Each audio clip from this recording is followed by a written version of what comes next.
Le premier tome ou le premier épisode d'une œuvre est souvent important. C'est la meilleure impression que l'on peut avoir. C'est ce que l'on analysera dans cette vidéo. Bonjour et bienvenue sur Manga Adaptation. L'histoire se concentre autour de Shiki Granbell, un orphelin élevé par des animatronics sur une planète parc à thème déserte, dans le cosmos Sakura. Le parc est visité par Rebecca et son chat Happy, deux aventuriers de l'espace auxquels Shiki se lie d'amitié, pendant qu'ils sont là en train d'enregistrer des vidéos pour le site de partage de vidéos B-Cube. Eden Zero est le nouveau manga d'Hiro Mashima, auteur des mangas Rave et Fairy Tail, publié en 2018 par Pika. Suite à l'historique de l'auteur, on pourrait essayer de comparer cette nouvelle œuvre à Fairy Tail et Rave. Alors, on peut constater une qualité variable. On va commencer par le positif. On retrouve son style dynamique lors de dialogues ou de combats, typique de Mashima, qui donne une énergie aux scènes. Ensuite, on a aussi le chara-design mashimesque, qui était une des forces de ses précédents mangas, qui ici donne de l'intérêt au récit, tout en étant quand même répétitif avec ses chara-designs précédents. Mais on va continuer avec le négatif quand même, car il garde aussi les défauts de ses autres œuvres. Par exemple, le fanservice est encore bien présent, mais c'est vrai que pour l'instant c'est un peu plus subtil que dans Fairy Tail. C'est davantage via les dialogues et le hors-champ. Par contre, les facilités scénaristiques sont beaucoup moins subtiles, surtout pour l'un des plus grands défauts de cet auteur, le pouvoir de l'amitié, qui règle tous les problèmes, donne de la force à ses amis.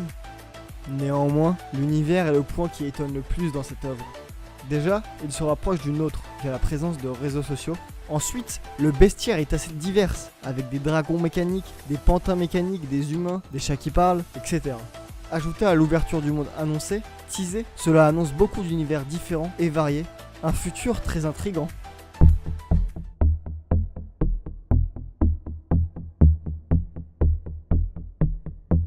Son Goku et Vegeta s'entraînent sur la planète de Beerus et sont prévenus que Trunks est revenu, mais qu'il a été capturé puis enfermé sur la planète prison. Ils partent donc avec Mei sur cette fameuse planète pour le délivrer. Super Dragon Ball Heroes est un animé inspiré de la franchise Dragon Ball d'Akira Toriyama et produite par Toei Animation depuis le 1er juillet 2018. Il s'agit d'une adaptation du jeu vidéo Dragon Ball Heroes diffusé sur la Toei. Cette œuvre est forcément comparable à Dragon Ball Super. Déjà au niveau de l'animation, la qualité est bien plus présente ici.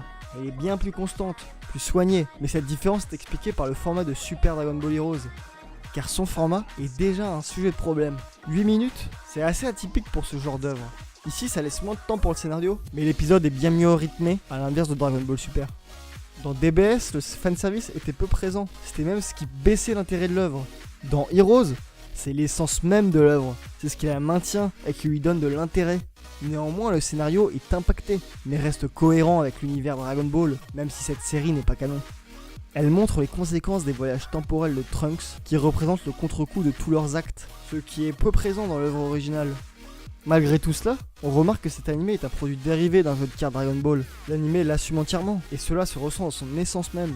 L'œuvre nous présente des combats, des fusions, que veulent voir les fans, comme par exemple le combat Goku Super Saiyajin Blue et Goku Super Saiyajin 4. L'histoire se contente d'enchaîner des combats et de débloquer des personnages, comme dans un jeu vidéo. Et il reprend ses défauts scénaristiques, mais aussi ses qualités de mise en scène. Toutefois, cet animé est quasiment unique en donnant une expérience Dragon Ball uniquement basée sur une œuvre dérivée et sur le fanservice. Allez, à plus, et lisez des mangas!